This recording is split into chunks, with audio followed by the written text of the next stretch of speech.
Welcome to Lack of Focus, an X-Wing miniatures game podcast, brought to you by Dice 8 Productions.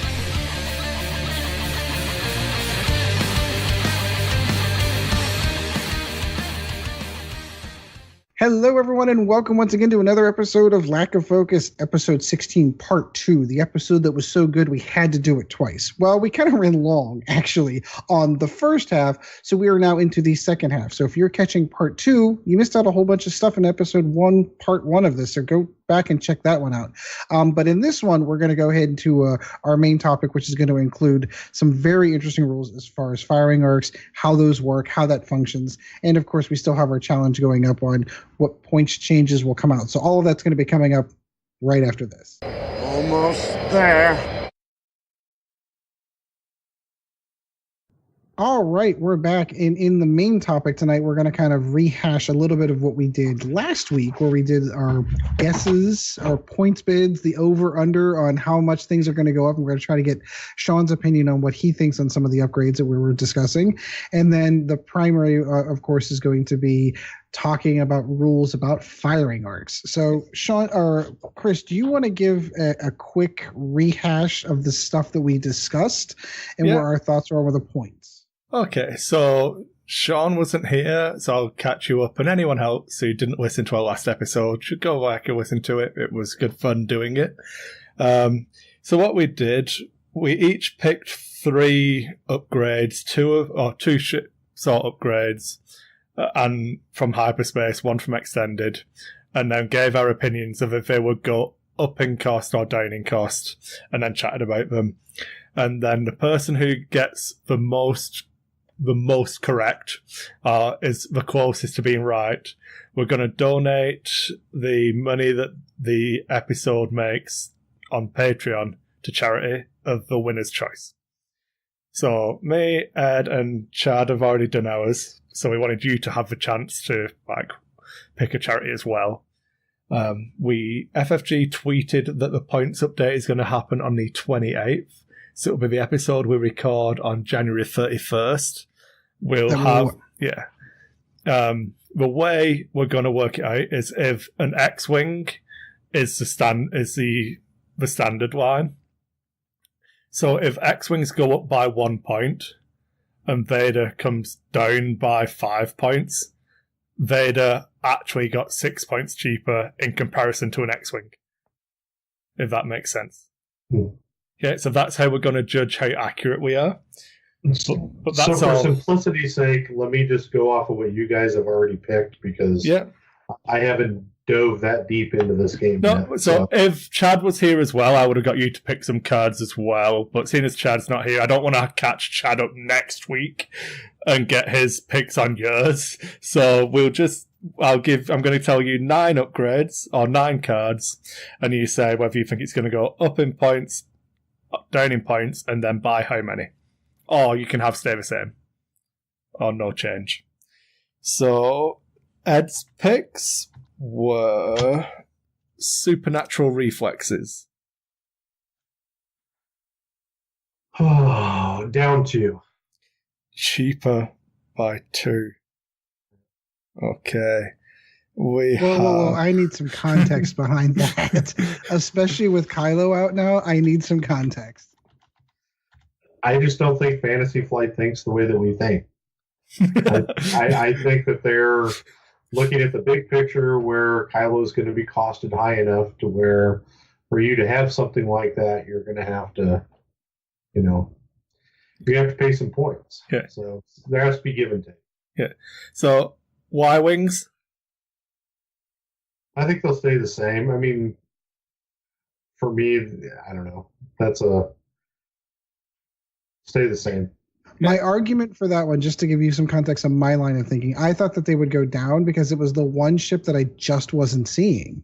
Yeah. I wasn't seeing enough of them. So you seeing? But the question I have for everybody here is: are you looking at the world in a 2-point world set of eyes? Are the hyperspace world of eyes, or the extended world? Hyperspace. I was specifically looking at hyperspace. Yeah. This was his hyperspace picks. So I'll preface it as well. So this was.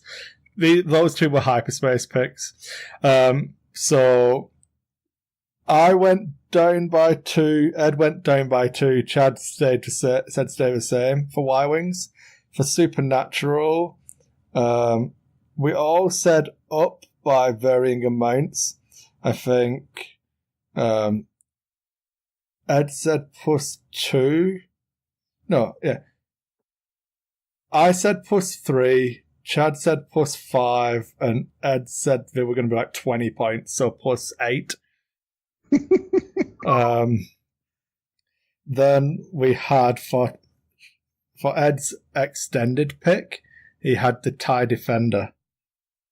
Oh, My beloved defender. Oh, so we had 3. One of us said up, one of us said down, and one of us said stay the same for a defender. Oof! Wow, that's a good one. I have to sit in that. I'm going to say down by 2. Down by 2. Thank you. Yeah. Yeah, that's I mean, what. I could also see that one. I could see that staying the same also, too. But down by 2 will be my official. I said down by 6 points so you could run triple defender again. And I'd be happy with it. I'd be happy to lose that one. Yeah. Then we had Chad's picks. So Chad's first hyperspace pick was the TIE Striker. And again, we had all 3 options picked for the Striker. We had an up, a down, and a stay the same. Ooh. So say that again. Sorry. The TIE Striker, Chad said up, Ed said down, I said it would stay the same. I'm going to say stay the same. Yeah, faith in me. Good job, Sean. We like you. Chad's second hyperspace card was Outmaneuver. Okay. Me and Ed agreed, and Chad had a different opinion. I won't tell you what they were, though. Oh, man. So, Outmaneuver is 6 points at the minute, I think. Yeah, I know. I'm thinking. I'm going to say up 3. Up 3. You and Chad agree. Me and Ed said no change. So I'm going to go back on my supernatural reflexes because I was thinking of a different card. Okay. Real quick. I'm going to say up by 7. Up by 7. Ooh. Okay, Yeah. 19 point total. Yeah. Plus 7 for a 19 point supernatural. Okay. Yeah, I could actually see that one being about a 4, but because of the cause and effect relationship. Yeah. You know. Okay, so Chad's last card was an extended card, which was Palpatine. And all of us said the same answer with the same amount. Really? Yes. Oh, let me. Ah, crap. So, I'm trying to think. Palpatine is 13 points, I think. Yeah. Oh man, it's a tough one for me. Yeah. Palp's currently 13 points. Yeah. I'm going to say up to 16, so plus 3. You got the exact opposite answer to us. We all said down by 3. Yeah. Oh, somebody's got to be opposite. No, this is how you win, Sean. You win by doubling down. If you're right on that one, you're going to get it. Heck yeah. Then my picks were Boba Fett for my first hyperspace card. Okay. We all agreed in a direction. We disagreed on the amount. I'm going to say he'll go up. We all still agree on a direction. I'm looking at. I have to have context. So. Yeah. Boba Fett is currently 80 currently. Yeah. And if you compare that to something like I'm going to say he'll go up 6. Up 6. Sean's got the biggest increase on Bubba. I said 2. Chad said 4. Ed said 5. So I like what you're thinking. I really, really, truly think he is a very good, very meta-heavy show. There is a chance that I'm hoping he only goes up by 2 so I don't have to change my list. I mean, my choice might be fueled by hope and a prayer rather than logic. Yeah, I understand that. My second one was proton torpedoes. For my second hyperspace card. Wow. Again, we all agreed on direction of this change. Wow. 9-point proton torpedo. They're gonna go up. We all still agree on the direction. And I'm gonna say they're gonna go up 5. Up 5. You are Hold on. Let me think here real quick. 14-point proton torpedoes at 5, but plus 5. I'm going to go +3 because I don't think that Fantasy Flight has enough insight. Plus 3. Yeah. Okay, so you've got the same as Ed on that one. You and Ed said +3. Woo! My last card, and it was my extended pick, was the Quad Jumper v Space Tug Tractor Array. Yeah. We all agreed on a direction on this one. Oh, man. The context of this pick was that it is only 2 points more than a bad ship. So the Jackal Gunrunner is 28, and I was comparing it to the what's it called? The Z95. The cheapest Z95 is 24, so it's 4 points more. And it gives you an extra hit point and a space tug tractor array and an arguably better dial. Yeah. And has a crew swap. Yeah, that's scary. I'm going to say 7 up. Up by 7. Yeah. So we all said up, I think. I said 3. Chad said up by 2. And Ed said up by 4. Anyway, so you're now in the game. So for everyone who's listening, we will be announcing who won on the show that will come out on February the 5th, because we should have had points by then. And that's good, because that's the first episode we'll be releasing in February, which means that more of that will get more Patreon money for the people who only back one episode. And that'll all get donated to a charity of a winner's choice. So if you can go and subscribe to our Patreon, and then even if after that show you just unsubscribe, that'll be awesome, and we'll give all of that money. And it's the money that Patreon says we get for the episode, which is actually more than the amount they give us, because we'll be donating the amount before Patreon take their cut as well. So it's just something fun we thought we could do, and we'll probably do this for every points change that FFG does. Have we already picked our charities, or is that something I've picked one. We've not announced them, so it's just. So we don't want feels bad man moments. So whoever wins, they can talk about their charity when they do it. Okay. All right. So now, tell me about firing arcs there, Kris. You said that you've answered quite a few questions over the last few days about firing arcs specifically. So you really wanted to nail this down. Final answer.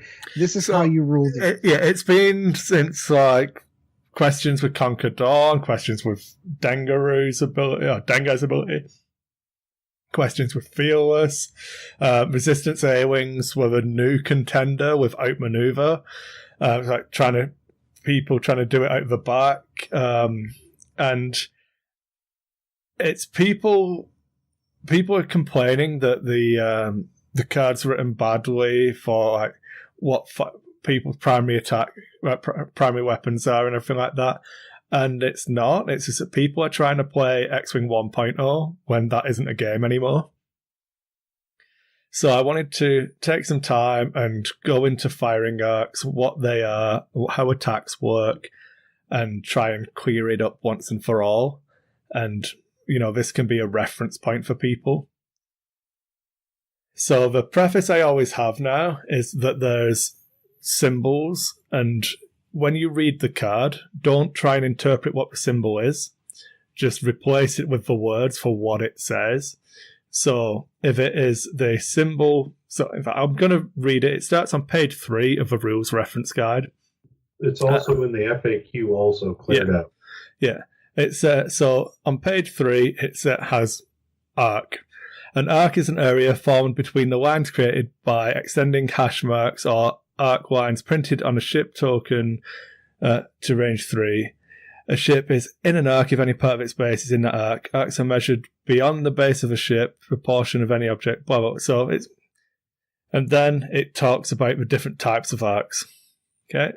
So this is what's going to blow everybody's mind. So there are now 4 types of arcs. There is a standard arc, and there are 3 types of standard arcs. There is a front arc. This arc projects in the same direction as a ship is facing. Most ships have a primary front arc weapon. See what I did there? In the rules reference, it has a symbol, but it's primary front arc weapon. If it was what people try and interpret it as, that would say a primary front arc weapon, which is where people confuse themselves. And then it goes on. Then there are side arcs. These are the arcs on the left or right side of the ships, and a rear arc. The arc points in the opposite direction the ship is facing. Some ships have a primary rear arc weapon. So a fire spray, for example. So that's talking about the arcs printed on your ship. Those are your standard arcs. Every ship has them. They are always there. Then there is a bullseye. Didn't we find one ship that didn't have a primary arc printed on the card? It still has a primary arc. It's just not printed. It doesn't have a primary arc, a primary front arc weapon. Okay, that's what it was. Yeah. That's what it was. Yeah. So then bullseye arcs. Inside of a front arc, each ship has a bullseye arc. It's the line it's found inside it, blah, blah, blah. Then we have full arcs. Those are the center line forwards and the center line back. The biggest one would be the YV666 and the Ozotuk.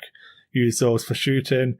Everyone uses them for reinforce, or whether you're judged to be in the front or the back or behind the ship. Then we have turret arcs. So, unlike other arcs, some weapons use turret arc indicators to select arcs. There are 2 types of turret arc indicators, single turret and double turrets. So, the bow tie or the pointy thing. It's also worth noting that the double arc, the double turret consists of 2 single turrets, one in each direction at 180 degrees. The turret arc indicator points towards one of the ship's 4 standard arcs.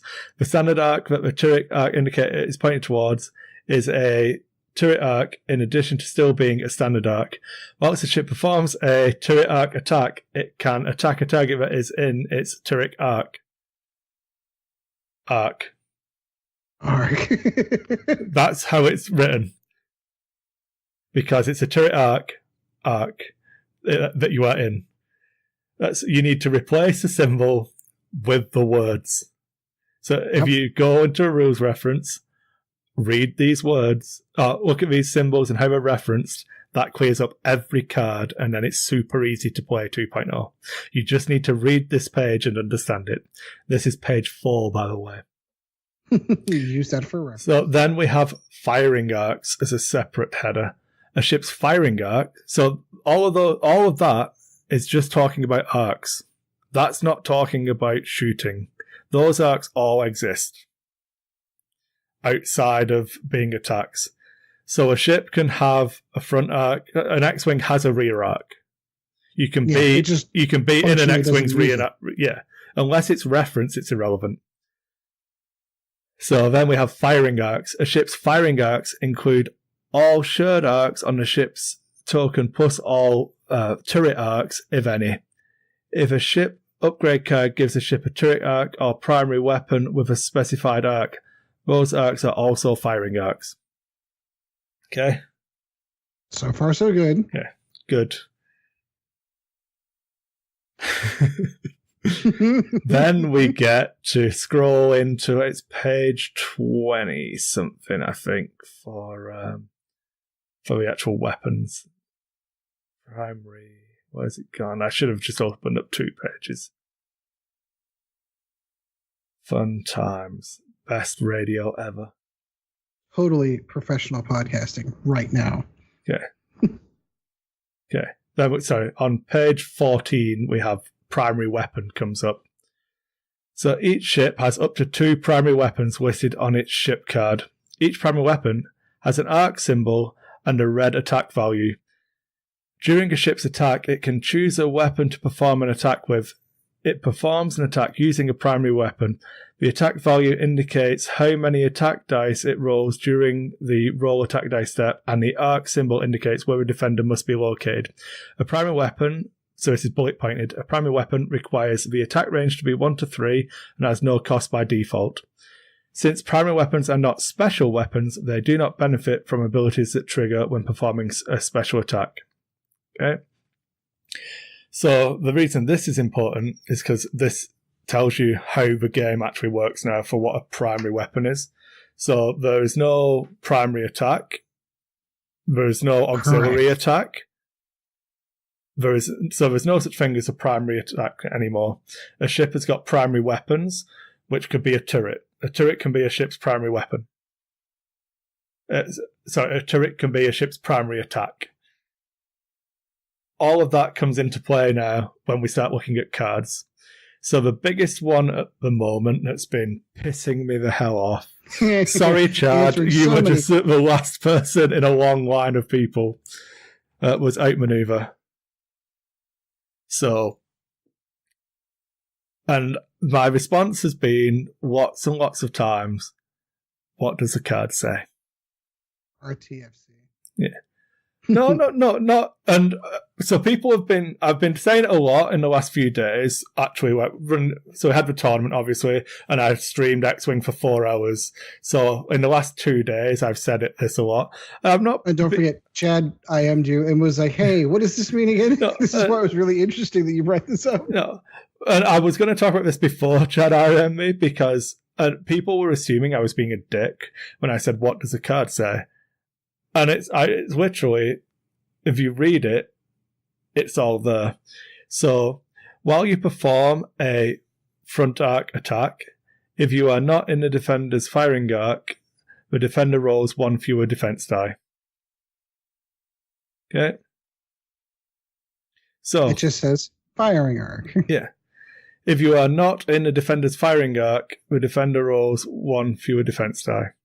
What's the firing arc? Just been any of the 4 firing arcs that you listed. Yeah.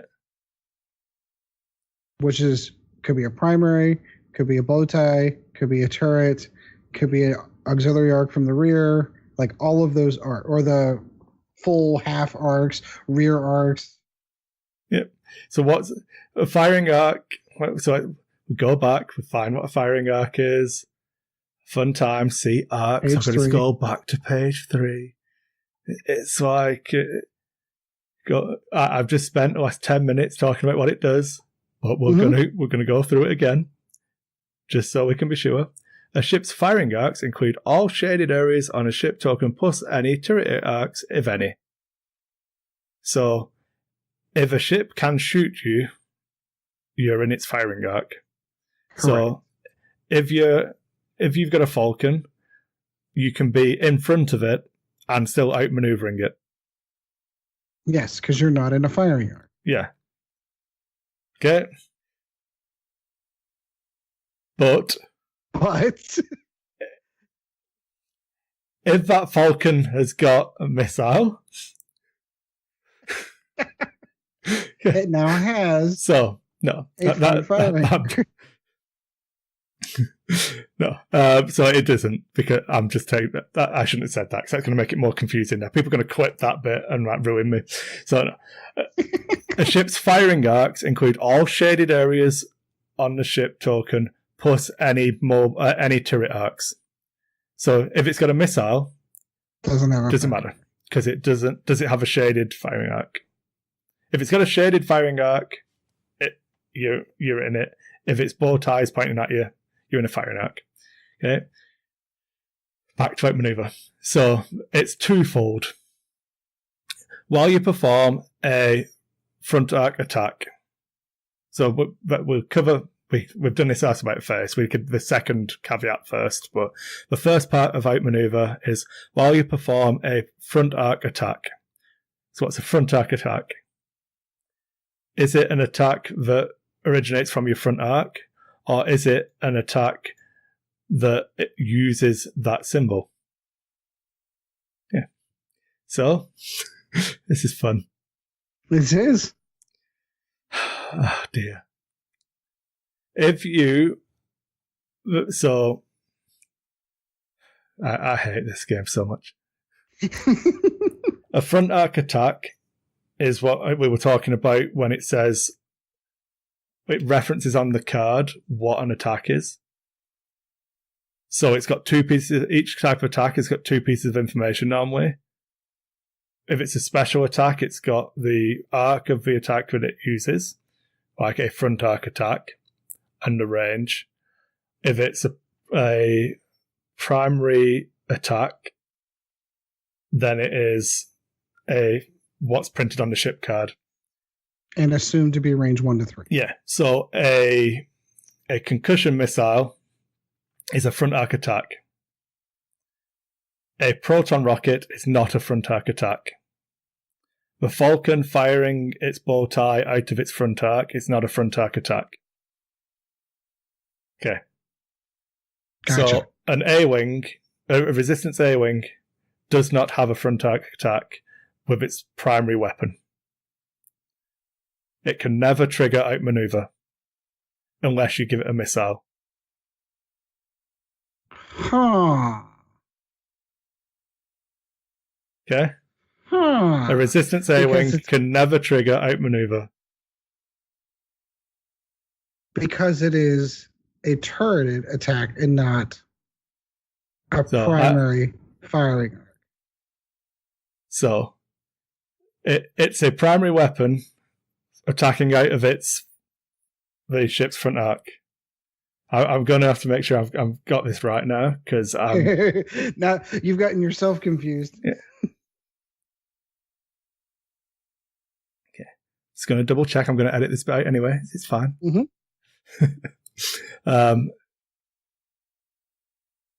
Okay, so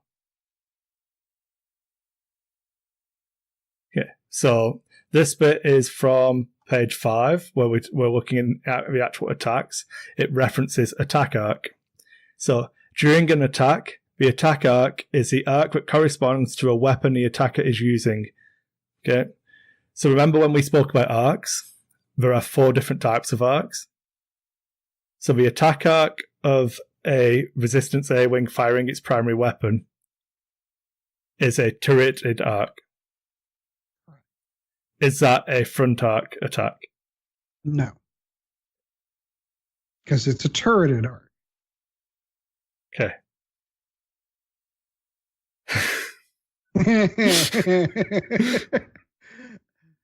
I could see how people could mistake in that one, though, because they see the front arc printed on the card. Yeah. The A-wing's turret is pointed towards the front. It is its primary firing arc, pointing in that direction. No. It doesn't have a primary firing arc. It has a turret. Yeah. You're muted, Sean. Sean, you're muted. Okay, now I want to see this. Hold on. How the hell I get muted? Okay, so I was wondering when you were going to chime in. Yeah, it was kind of weird. So the problem with it doesn't come from the ship. It doesn't come from the card. It comes from the app and allowing outmaneuver to be picked for ships that it can't be used on. It can be used on it. I get you can, if you take a concussion missile, you can outmaneuver people for days. But then there should be conditional. Yeah. Until you take the concussion missile, outmaneuver isn't available. That's the way that it should exist as far as those types of ships. But so it's not. I'm using outmaneuver as the latest example in this combination. I fully understand that, but I mean it explicitly states on outmaneuver that it's a front arc attack. Yeah. If it said so, the way a resistance, the way this would have to be worded, barring an FAQ or anything like that, the way this would have to be worded for 2.0, because remember, the reason people assume this works is because in 1.0, every ship had a shaded front arc. Right. No, I agree. While you perform, the way it would have to be worded would, while you perform an attack from your front arc. Yeah. Because you can attack with a turret arc from your front arc. Right. That's it's clear as crystal. So I'm looking at the resistance cards. They're the only thing in red is a turreted arc. When I look at outmaneuvered, it shows a primary arc. Yeah. Like it should. If you look at the two cards, they're not even the same symbols. No, what if does you the go card back say? to any like the T-70, it's got a primary fire. Okay, so now I see where you're going. I can understand why there could potentially be some hang up on that, but okay, now I get it. Now I see where the problems are coming in. Yeah. So I'm gonna just go through it again just to make sure. So there's multiple areas of arcs. There's standard arcs, which is front, sides, and rear. The front arc has that specific symbol, which outmaneuver references. For something to be considered a front arc attack, it is, where are we again? During an attack, the attack arc is the arc that corresponds to a weapon the attacker is using. So during the attack arc never references the physical location of the two ships.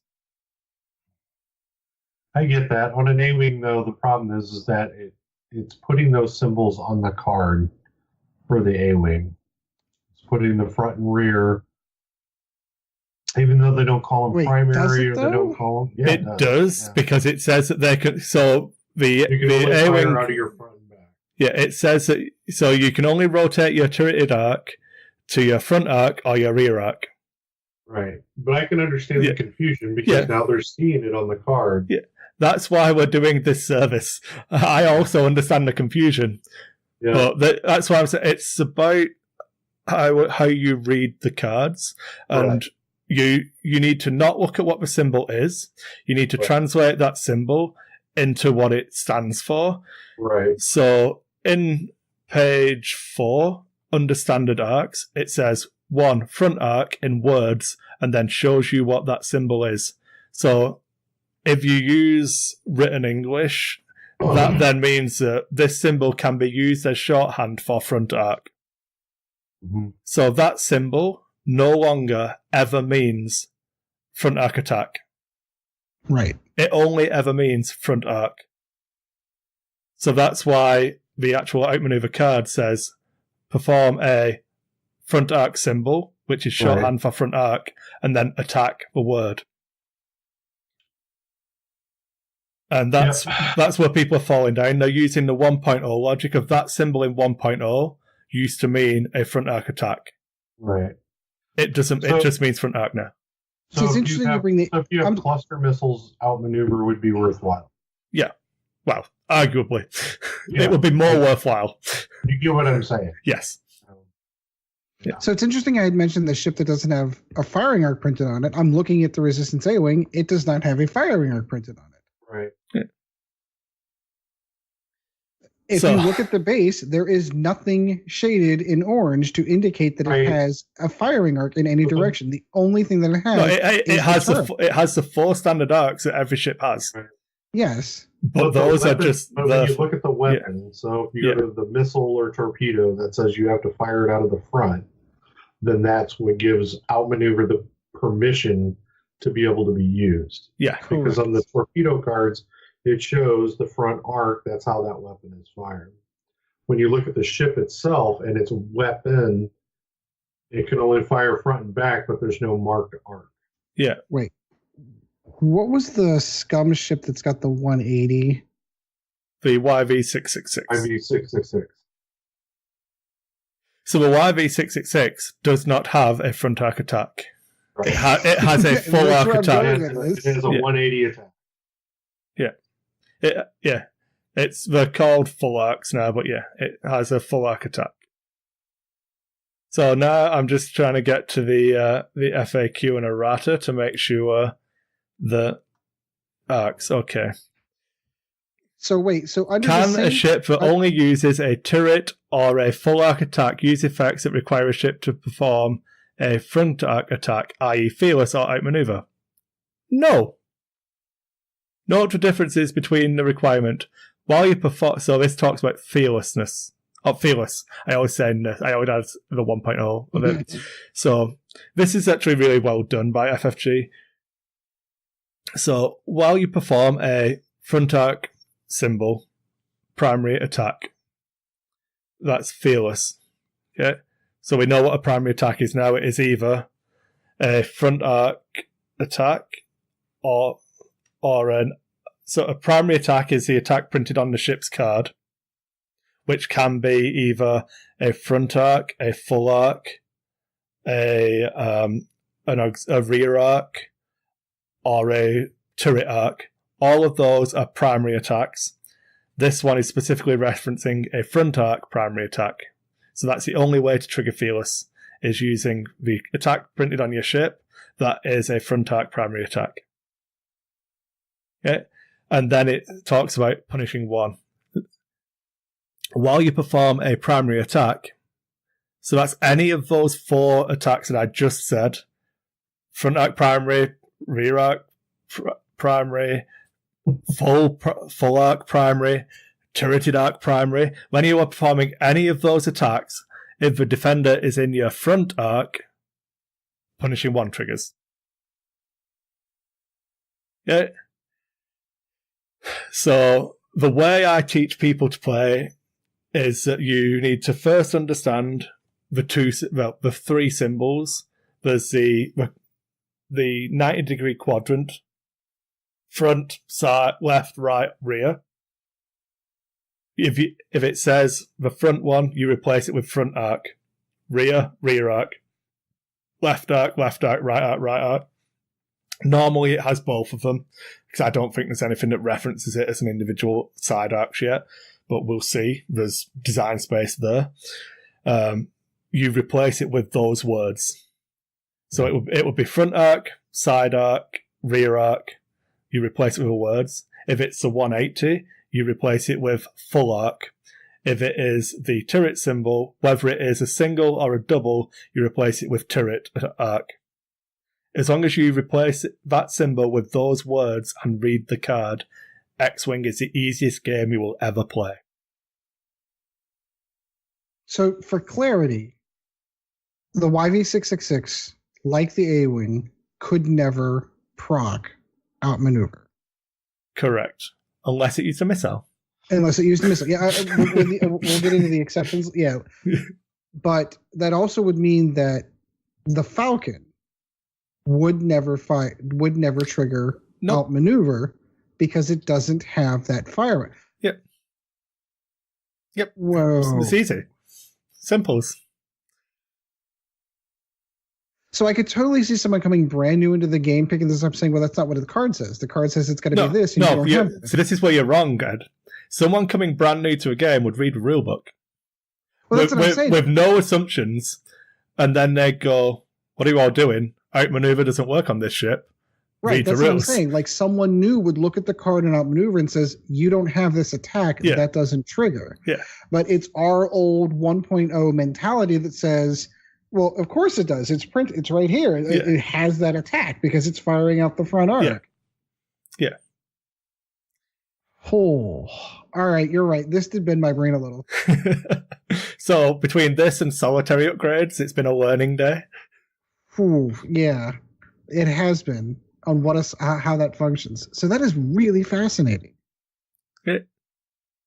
So I hope I wasn't too preachy or harsh in that. I'm just trying to... No. I think you had to get to that level of granularity to kind of really read the definition of the card. I mean, again, it goes back, when you look at that card, it literally flat out tells you which one you can and cannot do.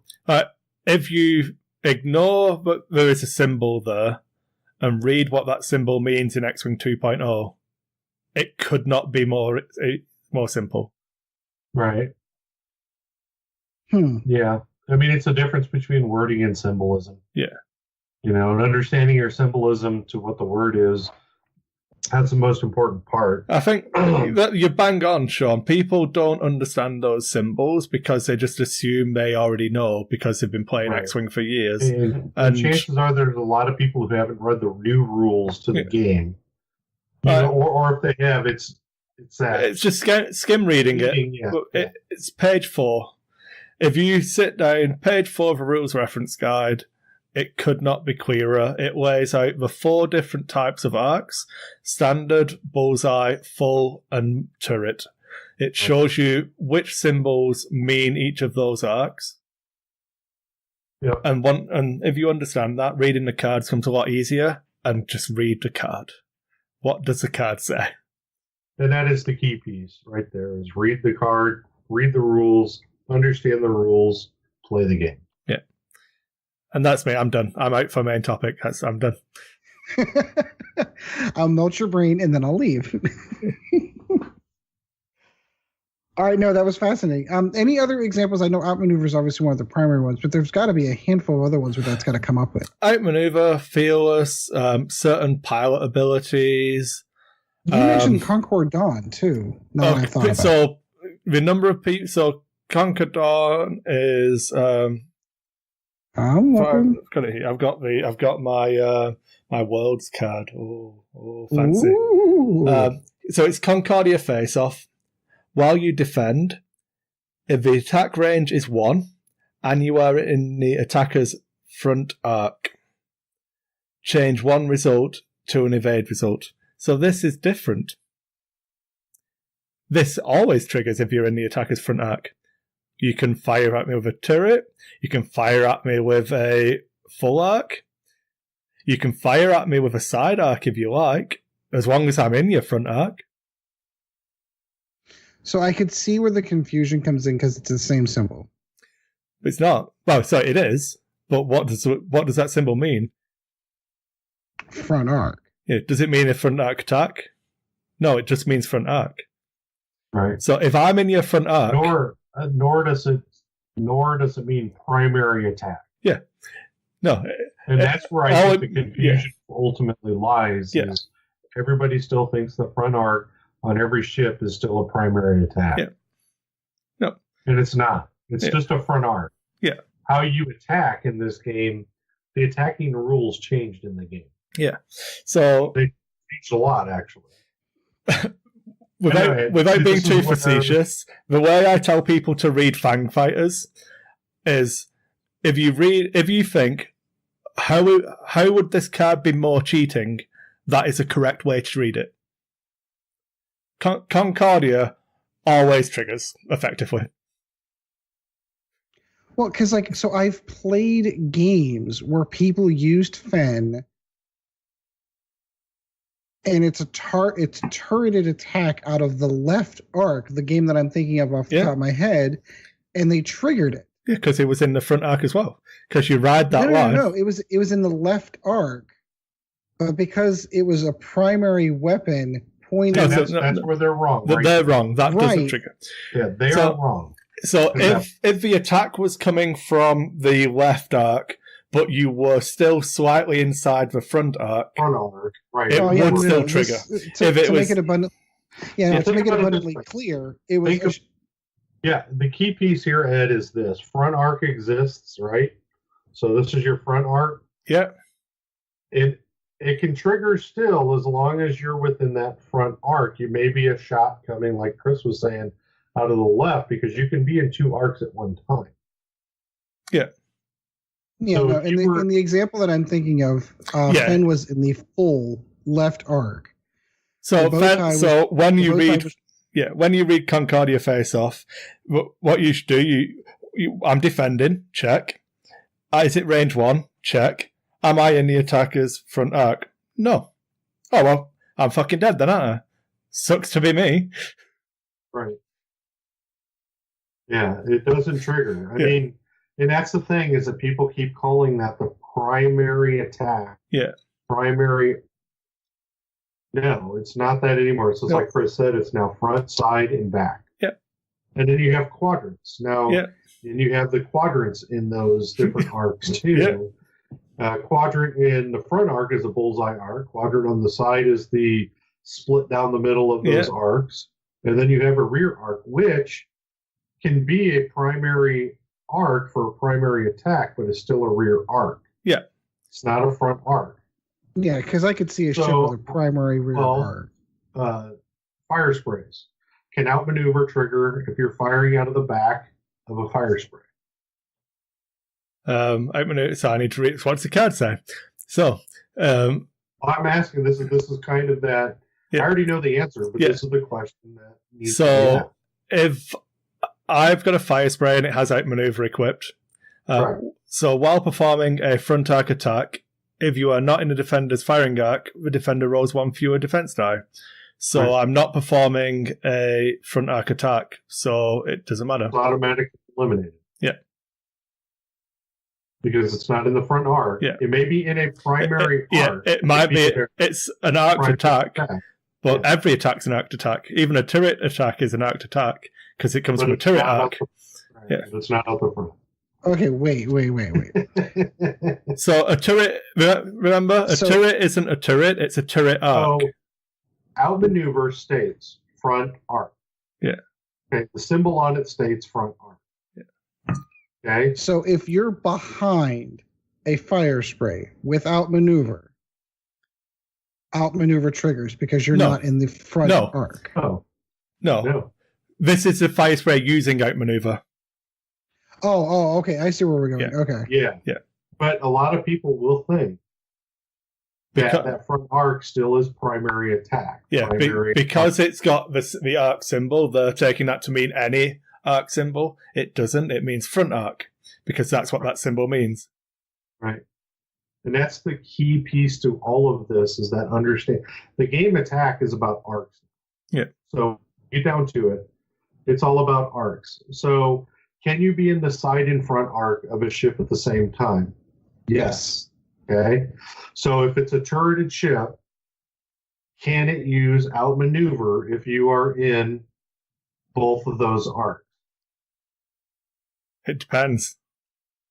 Is it a turret? So hold on. So does a turret have a primary front arc attack? No. Then can you use outmaneuver? No. Okay. Now, can you use outmaneuver on a turreted ship if it has a missile or a torpedo? Yes, because that is a primary. Well, that's There a you front go. arc. But then you would also have to remember, choose the outmaneuver front doesn't reference primary.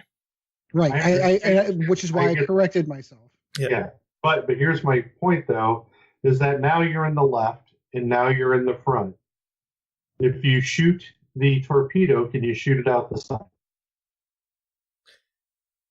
No, So because it specifically states on the card it comes out the front. Wait. So Wait a minute. the thing you need to remember now is if we're going to talk about torpedoes, we're now talking about special attacks. Yeah. Okay. So a special attack doesn't originate from the ship. Correct. It originates from the upgrade card that gives you access to that special attack. Yep. So what symbol is on the upgrade card of a torpedo? The front arc. I'm looking at it now. Yeah. Except for one, the proton rockets. Yeah. Yeah. So the ship isn't doing the attack. The card itself is doing the attack. Correct. So it overrides. It overrides the ship's arc. Yeah. The only upgrade that gives you a primary arc is Moldy Crow. Yeah. So I've done myself there. The only upgrade that gives you a primary weapon is Moldy Crow. Because what does the card say? Gain a front arc primary weapon. Who fucking knew? Yeah. All right, And so you can outmaneuver with it. Yeah. Yeah. Because it gives you a front arc. It's a defined front arc. Yep. So ships, so upgrades, so EPTs or whatever that has a symbol for front arc means you have to have a front arc. Sorry. The rear arc doesn't matter. So you need to wind that back a little bit, Sean. The symbol only ever means front arc. So whatever upgrade it's on, it only ever means front arc. So you then have to look at the preceding word and the following word.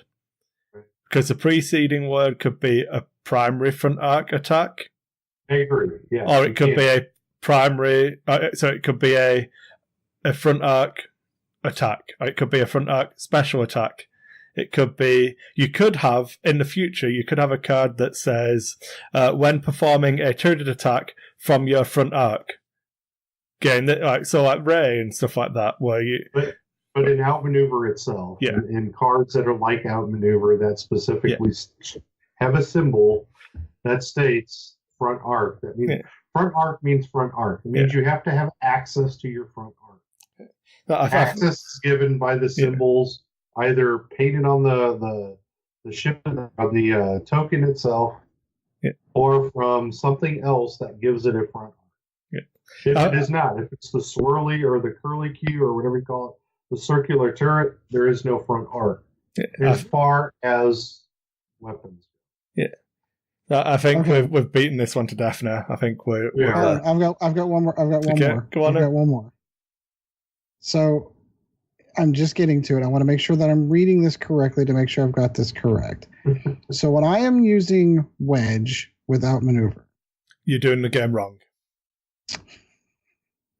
When you perform an attack, the defender rolls 1 for your defenses. Okay, so that doesn't say arc at all. Nope. I thought that it did. Nope. Oh. So if wedge is performing an outmaneuvered or performing an attack at the rear of a fire spray, outmaneuver procs because it is not the front arc it is in, even though it is in the rear arc. No. What does outmaneuver say? Outmaneuver says front arc. So, but for wedge's attack, what does the second part of outmaneuver say? If you're not in the defender's firing arc. Why? Okay. So gotcha. Can that defender shoot you? Yes. Okay. All right. I see what you're saying now. So fire spray on the flip side of it is one that, because it has a front and a firing. So you're still in a firing arc. Okay, but so firing arc's any firing arc. So do it the way that Kris said. You do it by you walk it down like it's a list and you're checking them all. Yeah. Okay. So he's in your front firing arc, so you could. Part of that's can you fire it if you're in a ship's firing? So the best example for defending against outmaneuver is the Resistance Bomber, the Star Fortress, because that has a primary. It has a front arc primary weapon, and it has a turret arc primary. So that's a double bow tie. It has a 3 dice primary out of the front and a double bow tie 2 dice attack. So if a bow tie is pointing left-right, the only way to trigger outmaneuver against that ship is to be behind it. And behind it, not in either side arc. Yeah. So you have to literally be right behind it. Yeah. Like up its butt, and you have to be wholly within its rear arc. Yes, its rear arc. Completely, which is very, very difficult. Yeah. Okay, I see what you're saying. That's going to bring up, I could see that. Oh, yeah. It's so many arguments. But here's the interesting thing. If people would just read it and read the damn rules, there wouldn't be arguments. There'd be interpretation differences, but you wouldn't have the full-blown argument. Yeah, and when people say, what does the card say? Most of the time I'm asking because I don't fucking know. Right. But when you read it and answer your own question, it's funny that. Right. I mean, when I TO'd events, the first thing when someone would call a judge and it was about a ruling, my first question to him was, Can this be sorted out at the table? Can you read the cards to each other and figure this out? If not, then I'll step in, but then that changes the whole course of your game because now you have an outside ruling. And a lot of times when I'm making rulings, as I'm making them, I'm actually reading the card to the people. And I think probably 70% of the time they figured it out just because somebody else read the card and they didn't read it. Yeah, they themselves didn't. They read what they thought they saw. Yeah. Or they read what they needed to know, but they didn't read the whole thing. Yeah. And most of the time, as I'm reading a card, they figure it out, and I turn around and walk away. Yeah. And it's because people, it's just like Magic. It's just like any other game. There's a lot of printed words on these cards, and there's a lot of cards out there, and there's a lot of interactions from card to card, and a lot of people presume. I mean, we're, the human species, we presume. Most of our day, we presume that the car is going to start. You leave work at a certain time because you presume the car is going to start. Well, that day that car doesn't start, well, now it's a presumption that was bad. And we do it with everything we do. You presume dinner's going to be ready. You presume, and that's the problem with the game itself. There's a lot of words on these cards. I like the way that 2.0 represents these words, though, because it actually replaced them with things that the human brain actually understands more, which is the symbols. Yeah. And we actually get the symbols quicker, better, and it's not a word. So there's no trigger. You don't have to fire thousands of synapses to figure that out. The only problem comes is when you don't interpret that symbol, because people keep saying, pardon me, people keep saying, I've seen it loads of times on Facebook when I've been answering this question, it's confusing because FFG used that symbol to represent multiple things. No. It's one that thing. symbol only ever means front arc. Ever. Right. The time it means front arc attack is when it says the word attack after the front arc symbol. That symbol never, ever means front arc attack. Right. Right. Because primary front arc doesn't exist in the game anymore. Yes. You got it. And that's the thing is that you have an entire community out there that's presuming something on. I once asked this. I was running a tournament, and I asked this every time I'd walk up to tables and ask them, "Have you ever read the rule book to this game?" And I can't remember. I can't give you a percentage, but there were a lot of people that told me, "No, I learned it from a friend." I've not read the rule book. Yeah, I've not read it cover to cover. I couldn't tell you. Sorry, all of this. I've read 1.0 cover to cover. Yeah, no, I had as well.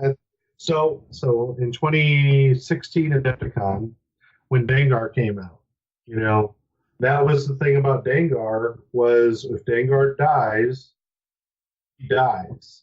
The moment that you put that last damage card on a ship, it's done. So if a pilot skill 8 ship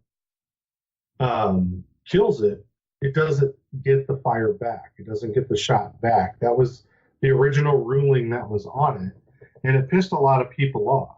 But that's the ruling because simultaneous fire rule didn't go into effect. It wasn't a pilot skill 9 killing a pilot skill 9. It was another pilot skill killing that ship.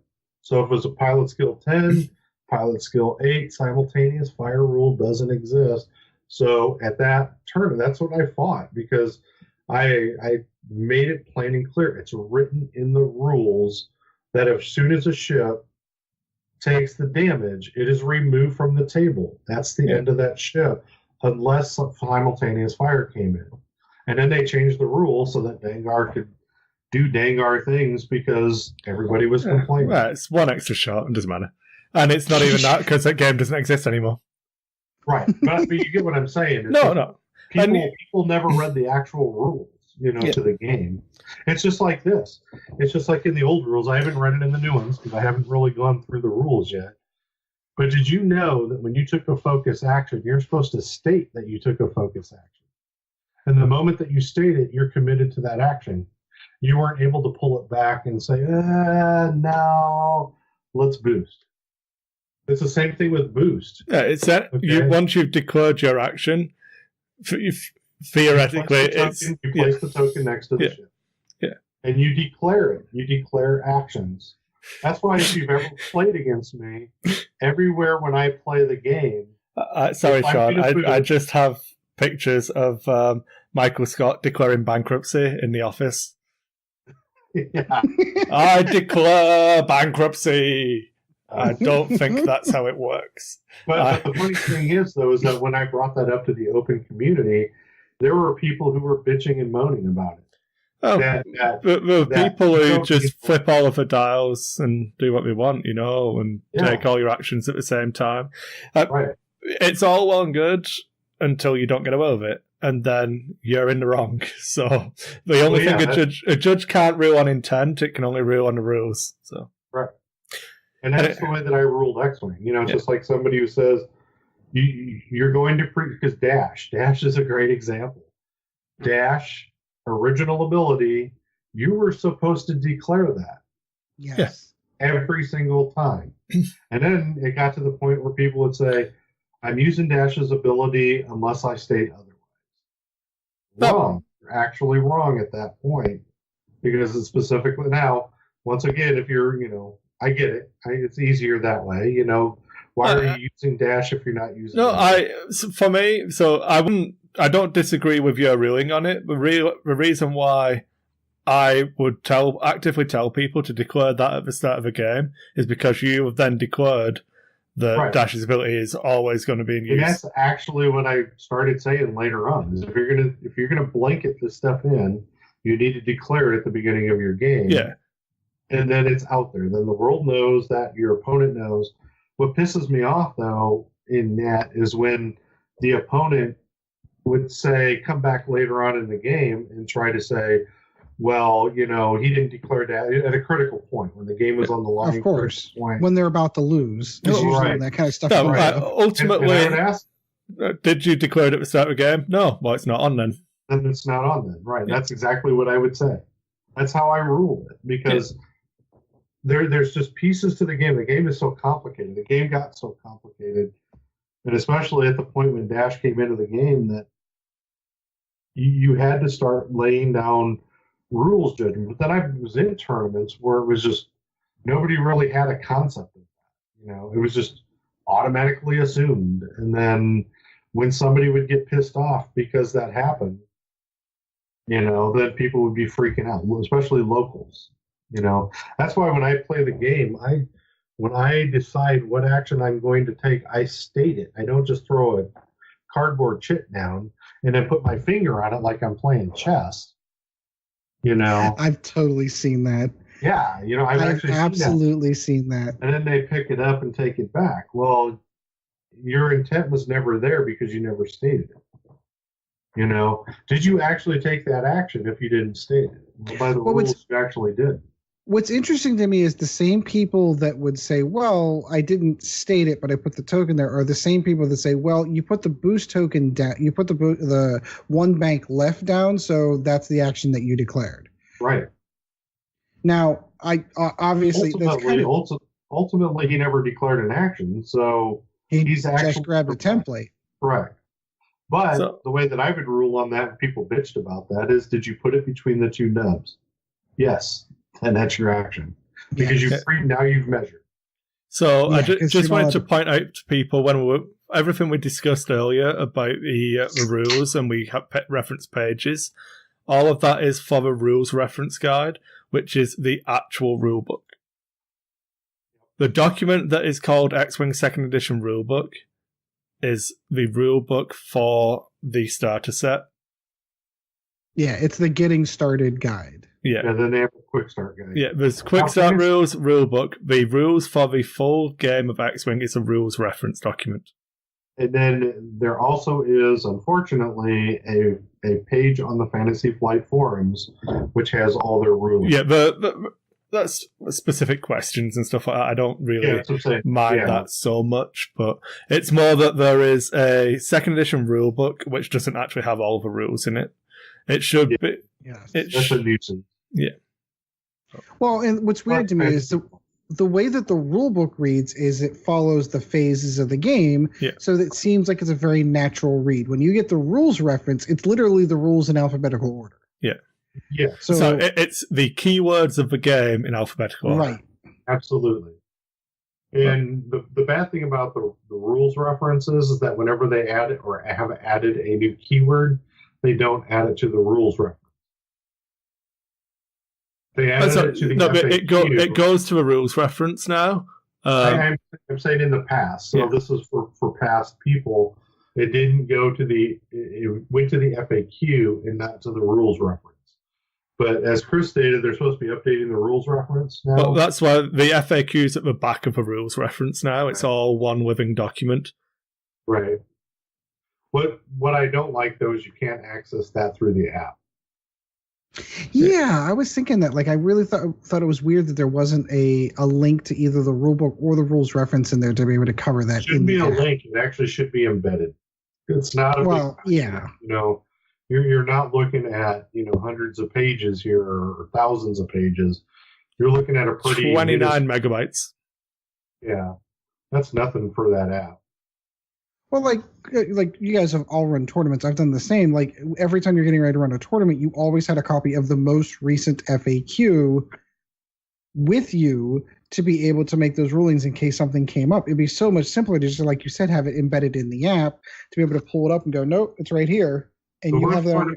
The worst part about that came when I was at Adepticon, and I literally had, the 30 pages or whatever it was with the FAQ, plus the rule book, plus the rules reference, all in one big, binder that I carried around with me. And before they started doing the rules reference, you had to have, if you had to buy the expansions to every single expansion and have the individual rules that came in there because they weren't anywhere else until they compiled those rules into a rules reference. That was the annoying one.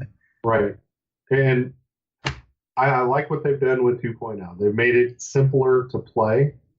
They've made it simpler to understand. And they've made it simpler to find the answers to your questions as you go. Which, of course, that's what, 4 or 5 years of learning. All right, Sean, I'm going to jump in. So we're an hour for this main topic now. So that makes us at a 3-hour show already. And we're still going to close out. So good old classic one of our shows. Yeah. All right, so we'll go ahead and close out the main topic here, and we'll go on to close out the show right after this. I find your lack of faith disturbing. All right, so that is going to end episode 16. Now there are 2 of them. I do, of course, want to thank everyone for tuning into the show. This was a little bit of a long one, but it was definitely a good one. Kris, we are going to turn it over to you, of course, because unfortunately with Chad not here, you get to take double duty, and you get to take the Facebook questions tonight. Yay! So we had a couple of questions come in. For some reason, it says we had a question from Matthew Bundy as well, but it's not showing up, so I don't know what happened to it. So either he deleted it or it just somehow got lost in the void. So if that was a question, please feel free to shoot us a Facebook message or send an email to lackoffocuspodcast@gmail.com, and I'll make sure that one gets in. But we had... Which one was missing? A question from Matthew Bundy. Given the weaker basic stat line compared to the TIE Fighter, do you think that the network calculations is enough to keep it at or near the TIE Fighter's 23 points? Oh, you got an older archived version. So it's funny that you mentioned that. I think we sort of semi got into that same conversation as we were discussing it. I don't think networked calculation is enough to keep it in line with costing of a TIE fighter. I think it will be costed cheaper than TIE fighters, but it won't matter because you can only have 8 ships in a squad. And is that in the rules reference? I know you've mentioned that twice. I don't remember ever reading that specifically. Did you read the rule book? I did not. We went through it. I did not. You don't remember reading it, and you also didn't read the rule book? Well, no, I read it, but I remember I did the whole skim through to make sure to pick up the new change rules. So you're right. There is possibility that is in the main rule book that I missed. Okay, squad building. Yep, right here. Squad building. There we go. Squad building. Each player must build a squad to use in a tournament. A squad cannot exceed 200 points, though it may contain fewer than 200 points. A legal squad list contains between 2 and 8 ships from a single faction. Where are you reading that from? Is that the rules reference? This is the tournament regulations. Oh, okay, so that's where each player must include exactly 3 unique obstacles, so on and so forth. So so it's the maximum for tournament play. For tournament play, legal squad list contains between. So you can't have more than 8 ships in your squad. For tournament, and you must have 2. Yeah, 2. Between 2 and 8. Yeah. It prevents that 50-point bid. Like, I'm going to build a 150-point bid ship. Yeah. Dash to be the ultimate dash. And Right. So there we go, Matthew. I think that it can be cheaper because of that restriction. Yep. Yeah, because what they can do is, again, and we haven't seen any generic pilots that came out of those. It is possible that we might see undotted generic pilots that don't have any abilities, but you're right. They're going to be relatively cheap enough that you're going to be able to get 6 of them in a squad and a Sith Interceptor. Yeah. Okay, so then we have Zachary Johnson. We have yet to see any legend ships in any format besides extended. Do you think this will continue? Yes. And I think that's a strict thing with LFL. No, so I don't think it is. I expect it to continue because I don't think we're going to be releasing any. And in fact, no. Wait a minute. So the Hawk's in?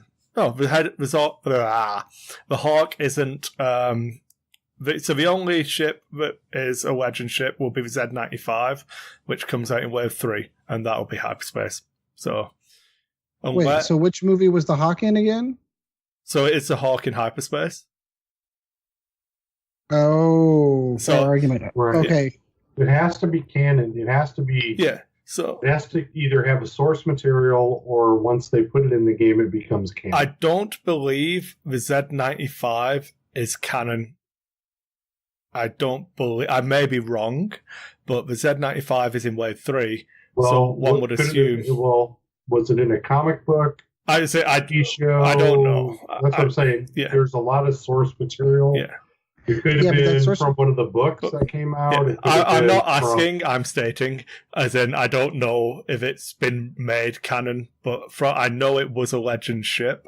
It may have been, like the TIE Defender was made canon. I don't know. I don't think that it has, but I may have missed something.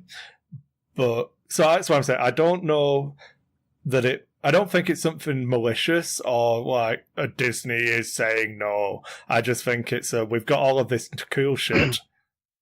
What? Like you've had 5 years playing with your TIE Phantom. Do you not want to play with this fucking new shiny droid faction? Yeah. Right. Yeah. Personally, myself, I think it's a combination of the two. To be perfectly honest with you, I think when the game started, they had a little bit looser license with LFL. Disney bought it and said, "This is kind of the stuff." Well, I actually think that you're correct on the licensing, but I think when the moment that Disney said Legends canon, that separated both those things. It's just like. Yeah. You know, it's just like people who went and saw Solo were pissed off because the Sabacc game wasn't the way that it was described in some fucking book. The thing give me a break. The thing with it is you've got how much of it is LFL and Disney, and how much of it is FFG just going, why the fuck would we bother? Yeah. Well, yeah, and I can accept that as a possibility. I mean, I'll bitch on big corporations ruining everything for everybody as much as anyone you like, but real talk for a second. FFG probably just doesn't care. Like, well, we've already sold you all of these Azatuks, and the Azatuk is canon. But you know what I mean? They've already sold you all of those ships. They don't need to sell you them again. They already sold you the TIE Phantom. They already sold you the... Well... the Hawk. So this is where I'm still kind of stressing on that the licensing thing, because basically FFG brought a couple of things into quote unquote Star Wars that is now canon, like the Imperial Raider, for example. Correct. So why? That's what I'm saying. Why is Disney the big evil thing who said, oh yeah, fucking make that Raider, that sounds cool as fuck. But equally says, oh, whoa, you can't use this spaceship, but no one cares about it because it's just a game. I feel like a lot of people blame Disney for a lot of stuff that is just, honestly, why would we go through the hassle of that? Right. And I don't, and to caveat this, I don't think that it's so much that, like, we haven't yet to see any legend ships in any format besides Extended. Dude, we've just had the hyperspace stuff announced. Like, yeah. Hyperspace is what, 5 weeks old? Something like right. 10 weeks old at most. Give it a chance. It's fine. Don't panic. And we only have, quote unquote, 3 official waves we're really looking at that could potentially even have stuff in them. Well, and that's the interesting thing, too, is that, with 2.0 and hyperspace, it seems like they're keeping it smaller. They're not trying to launch a bunch of shit at us all of a sudden. I think it's great. The ships, you can go in and play, under the right circumstances, you can go in and play with everything that you have now. You don't even have to have gone out and bought a new ship to play in hyperspace. I mean, you can't beat that. Then the last question, because I'm not asking Chad's. If you want to see Chad's question, you can go and look at our Facebook page. Does it insult me? I'm sure it does. Lack of focus on Facebook. You'll love it. So Dave Tyrant says, do you think the upcoming points adjustments will be widespread across numerous ships and upgrades, or specific and targeted against certain meta lists, ships, upgrades, or apparent over-efficient... Sorry, I lost myself. Over-efficient. Apparently over-efficient lists and upgrades. Yeah, sorry. So, is it going to be just we'll change everything across lots of different things because we can, or is it going to be focused into what's winning? So I would question the definition of widespread, because I firmly believe that a lot of the points that they have are accurate and correct currently. So, like, I could easily see 85% of the ships in given level of a lot. Right.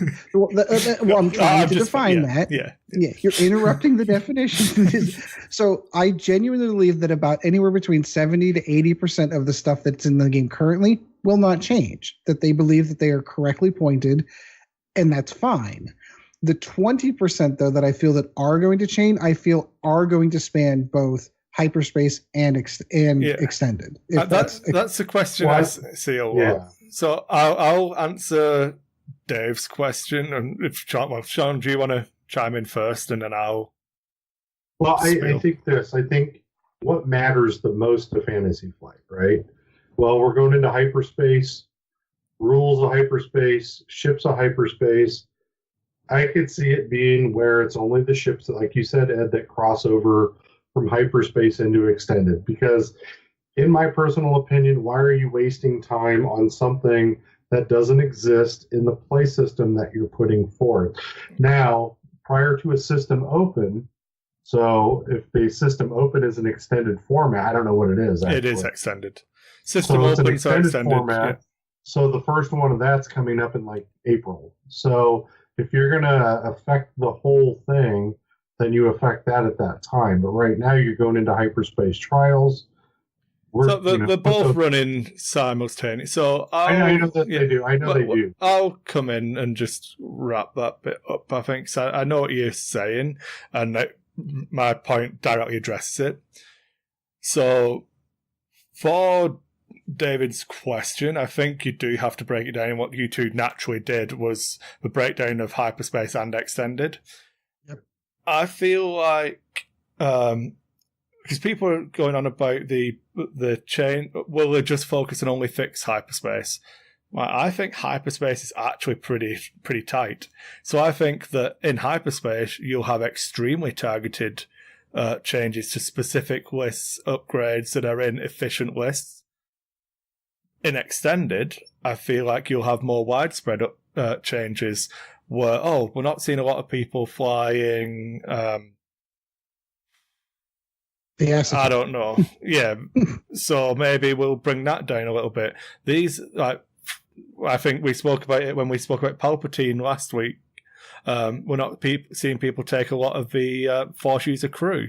Maybe we pointed all of those. We'll bring all of them down. All Force user crew can get a discount. So in Extended, I think it'll be more widespread. In Hyperspace, I think it'll be more targeted. So across the entirety of X-Wing, it'll be quite widespread. Because Hyperspace stuff is still legal in Extended, so it'll be widespread, but the Hyperspace stuff will be more targeted, because I think that it's actually pretty well balanced as is anyway. Yeah, I agree with that statement. That's all of our questions. Okay, why is that a tool? Okay. So that was Chad's question. Sorry. Spoiler alert. Then I've got to come on to Arrested Chad stuff of give me money on Patreon, apparently. Chad says it a lot better than I do. Help the guy out. He's doing a great job. So the Patreon really does help. It covers the cost of the... it's about $3 or $4 short every month of covering the cost of the editing software. So we still cover the cost of the hosting for the podcast and all the other stuff yet. We're not quite self-sustaining, but that's fine. Don't worry about it. All of the free stuff that we give away also isn't free. So we try and take some cuts for that as well. So we do really appreciate it. The thing with the Patreon is I don't want you to feel obliged to do it. If you do, it's awesome and we really appreciate it. We try and give stuff back. But if you go to our Patreon, it's not one of these X-Wing Patrons where I'm not going to bribe you with swag and giveaways all the time. We'll do it and you will get stuff. You will not get your money's worth because, you will. I think Peter won, is it Ronnie? Won both our draws that we did. Right. So he's getting his money's worth, but that's by the by. But I've got 6 sets of the lack of focus tokens left. We have some lack of target lock tokens being developed for 2019. So I will be sending this batch out. If you want the lack of focus tokens, you need to sign up pretty quickly because I think there's only 1 unaccounted for. But you'll still get something. I cover cost of shipping ourselves. That comes out of our pockets. So it's all good. But I'm not going to try and blackmail you with alt art cards and tokens and everything. It's just something we do because it's funny. It's not really part of the Patreon per se. You give us that out of the goodness of your heart, and that's why we appreciate it so much. If I ever feel like I'm bribing you to back the Patreon, I probably will just stop it because it's not supposed to be making us money. It's supposed to help us out so that it doesn't cost as much money, which is why we do like the charity giveaway and stuff like that.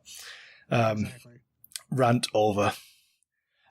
Speaking of our Patreon, if you do go to patreon.com, you really should, because we do random giveaways. So the latest one was I found some more X-Wing swag from the old days.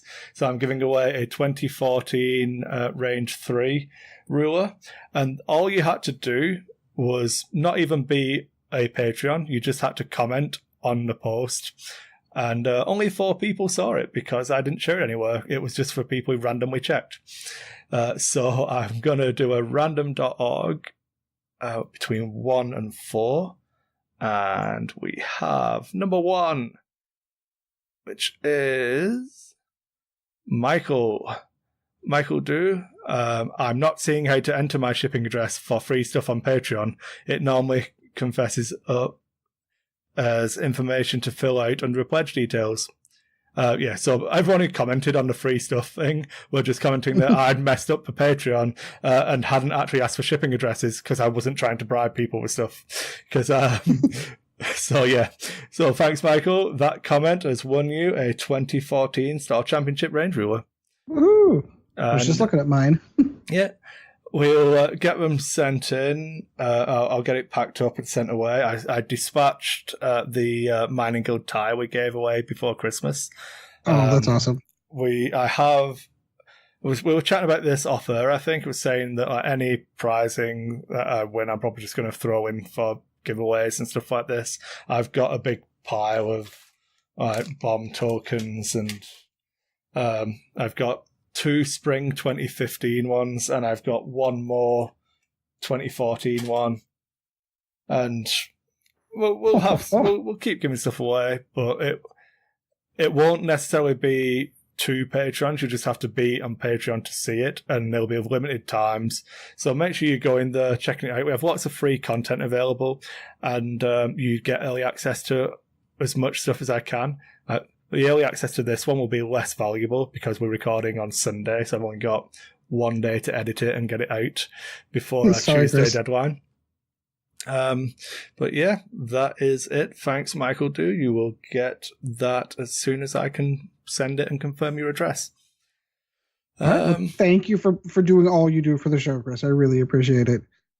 Okay, and thanks to Galaxy Gaming Gear, who are working on our lack of target lock tokens. Oh, can't wait. Sean, always good to talk to you, my friend. It was good to see you on camera today. Yeah. Thank my son for that. He gave me his, so I have a good working camera, and I don't know what the problem was. It just my computer, I guess. It was an older one I sent you. I'd had it for a while, okay. So it was probably firmware problems or something. Because you've got a new build, haven't you? So. Oh yeah, it's really new. Yeah, it's about a year old now. Well, of course, I'd like to thank everyone for joining us for the show. I did want to take one quick note and say a quick shout out to the folks that participated in the Outrider Cup. If I'm not mistaken, the team from Tennessee won that. It's an event that Ryan Fleming and the guys from the Pittsburgh group kind of started with the West Virginia group and the Greensboro group. And then, of course, we eventually started adding groups from Columbus, and then Chicago came in, and then Tennessee. Like, there's so many teams that are added into it. I don't know if Morgantown was in on this one recently. I know obviously Arlie Trobin wasn't in it, but I do want to shoot over a quick shout out to the Gold Squadron podcast. Dion did the streaming, yeah. Yeah, fantastic. Love those guys. They did a fantastic job. And they have all those games up on, at least the games that they streamed, up on their YouTube channel. So I sat down and watched some of my old friends playing some X-Wing. That was a lot of fun. So that was absolutely fantastic. So before you, I forgot to thank our new patrons. We did actually get a couple of new people sign up. And yes. I always like to thank them personally. So thanks, William and Tristan. Tommy is relatively new. I probably said you already, though. And Michael is relatively new. And again, thanks to Dice Hate, Ed, Jerry. Mediocre podcast. Sean. You're all awesome as well. Peter, Ronnie, and everyone. All of the patrons are awesome. We're in double digits now. We've got 10. There's 10 of you. Ooh. We're building a variable army. So thank you kindly. We're over halfway there to saving everybody money as well.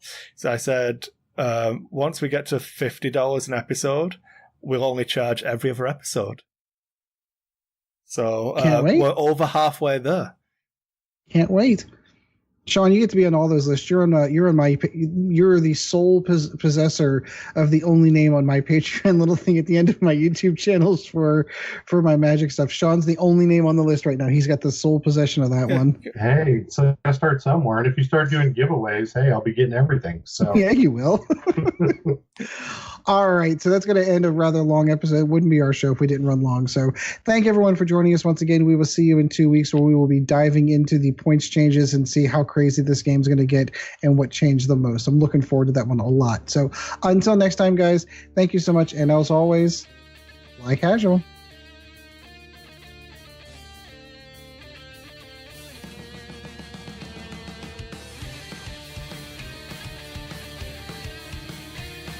Thank you once again for joining the Lack of Focus X-Wing podcast. Check out Dice Hate Productions for all the latest episodes, and we'll be looking forward to seeing you again next episode.